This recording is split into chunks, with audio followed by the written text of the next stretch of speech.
Good morning, friends. I have something I think is very special today I'd like to share with you on this 20th day of August in 2019. And here we go. All the way up to Kurt Cobain. All these people that sold your soul, you know you've done it, and now you feel you can't come back. You think that you might as well go the whole way with the program. You got flames ahead of you, there's no way out, so you might as well just follow the program and come good on fulfilling your promise to the bad guy, who is Satan, Lucifer, the false light bearer. You know, if you're Bob Dylan, you sold your soul, and you're just coming good on your side, sir. You still want to go that way? Well, then there you go. But if there ever was a provision, if there ever was an opportunity and an invitation to negate that direction, AC/DC, Ozzy Osbourne, Tribe, I'll go on and on and on and on and on and on if you're still alive and have gone beyond the 26. I'm here to tell you that if you have an epiphany or a change of heart or a change of moment, or all of a sudden you realize that money's not getting you everything that you need, you can still change the direction and accept the alternative.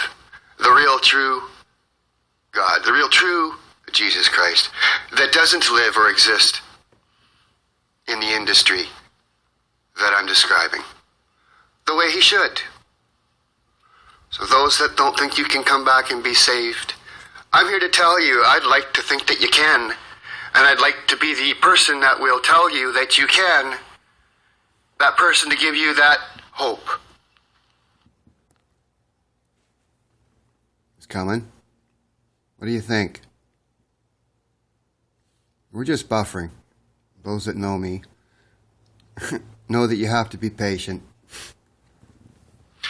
What it means is that you're going to turn to Jesus and you're going to say, Jesus, man, have I screwed up?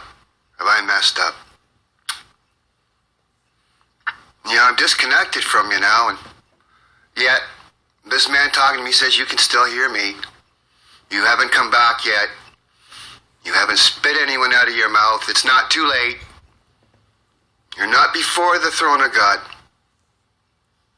Your destiny has yet to be concretely decided. Change your ways. Stop the evil and the perversions. Put God and the Bible back in your life, and you will be saved. I should also take this time for all those that have listened in the past and heard me sniffle just a little bit too much. I actually do suffer from a chronic nasal problem. No, I do not do drugs. I do not snort coke. So you'll hear me with that. It's just allergies and that. Okay, we're going to wrap this up. And I'm going to have finally said what I need to say until I can do it in a different venue. And this is why I need the different venue. How do you see why I need my own place? Or my own office? Or my own studio? Or my own church and pulpit? Because I got too many voices that get in the way and too many phones ringing. I can't even get a message out without being disturbed. Anyone out there that busy? Anyone out there busy like that and no one around them not see that? Is there anyone out there doing some good for people and they're not getting that pat in the back? They're not getting that kudos. You know what? You're right where you should be. You're right the way you should be.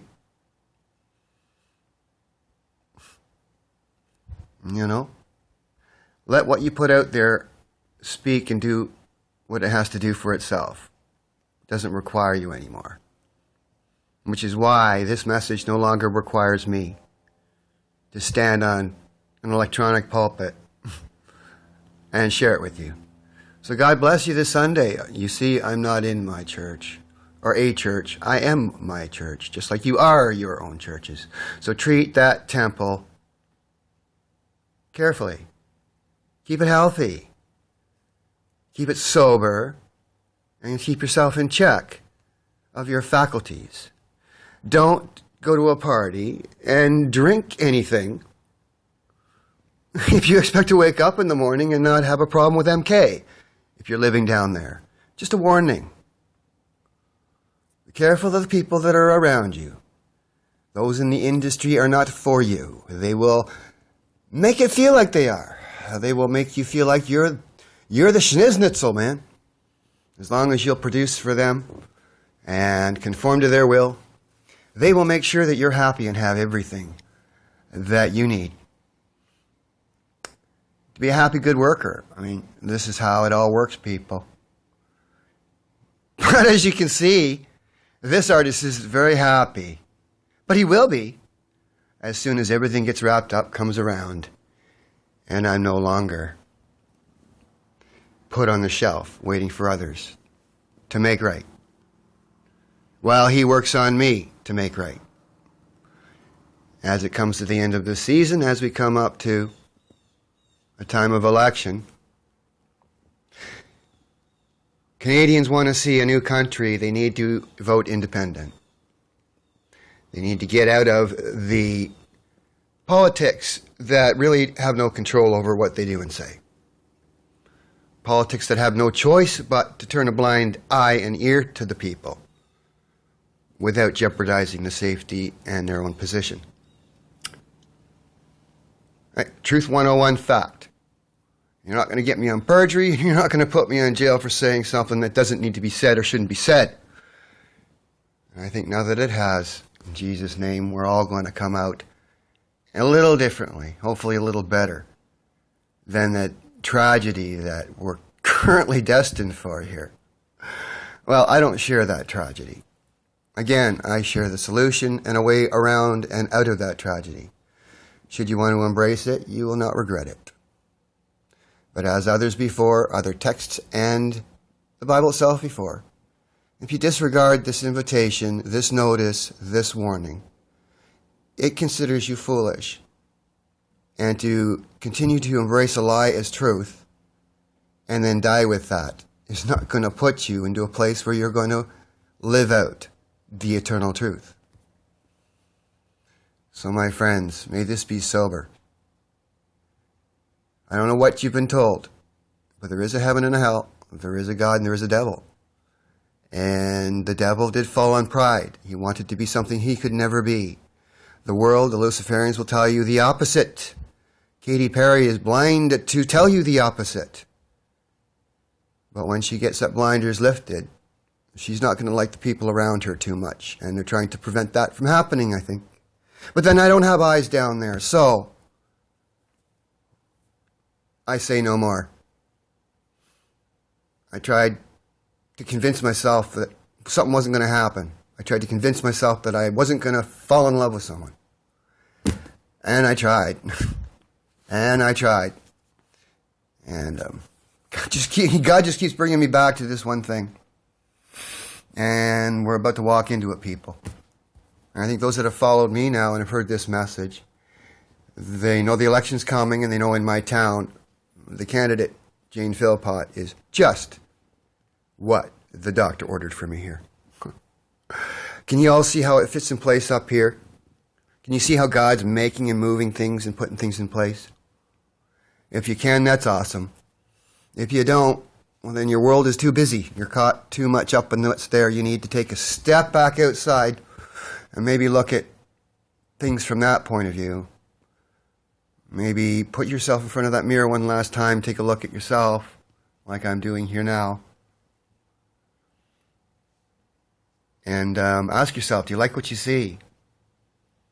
And don't feel guilty or bad if you don't. But now say, well, what can I do to change it? Where do I have to go to not have this around me anymore, to have something else? I mean, a generic message like this can be taken and interpreted a million different ways by a million different people, and that's why it's said this way.